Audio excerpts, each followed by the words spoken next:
হেই deer, আশা করি তোমরা সবাই অনেক ভালো আছো। কিন্তু গত কিছুদিন ধরে বিডি বিলিংস আর কিছু আর্মিদের মধ্যে একটা বড় তর্ক-বিতর্ক চলছে। আর এর মূল বিষয় হলো লিসা জাংকুক ও বিটিএস এর ফিফা ওয়ার্ল্ড কাপ পারফরম্যান্স নিয়ে।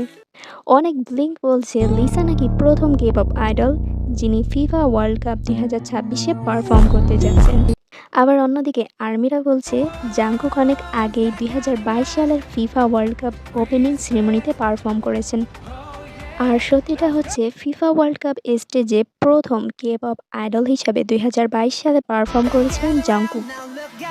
তিনি কাতারে অনুষ্ঠিত 2022 ওয়ার্ল্ড কাপ ওপেনিং সেরেমনিতে তার বিখ্যাত গান ড্রিমার্স পরিবেশন করেন, যা ফিফা ওয়ার্ল্ড কাপ 2022-এর অফিসিয়াল থিম সং ছিল।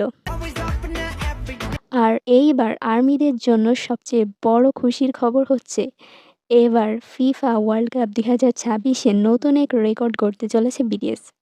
ইতিহাসে প্রথমবার ফিফা ওয়ার্ল্ড কাপ ফাইনালে হাফ টাইম শো অনুষ্ঠিত হতে যাচ্ছে।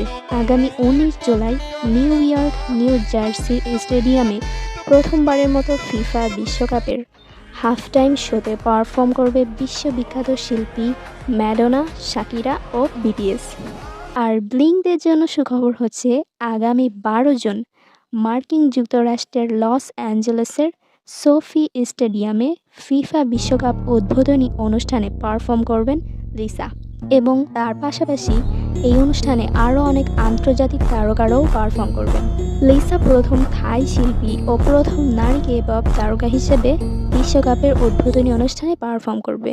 কিন্তু তোমরা অনেক ব্লিঙ্করা বলছো যে লিসা প্রথম কে পপ আইডল যিনি ফিফা বিশ্বকাপের ওপেনিং সেরেমনিতে পারফর্ম করবেন। কিন্তু জাংকুক 2022 সালে সেই রেকর্ড গড়ে ফেলেছেন। আর আমার শেষ কথা হচ্ছে কে পপ ফ্যানরা মিলে নিজেদের মধ্যে যুদ্ধ না করে সব আর্টিস্টের অ্যাচিভমেন্ট রেসপেক্ট করাই বেটার। আর তোমার মতামত কি তা কিন্তু অবশ্যই জানিয়ে যাবে।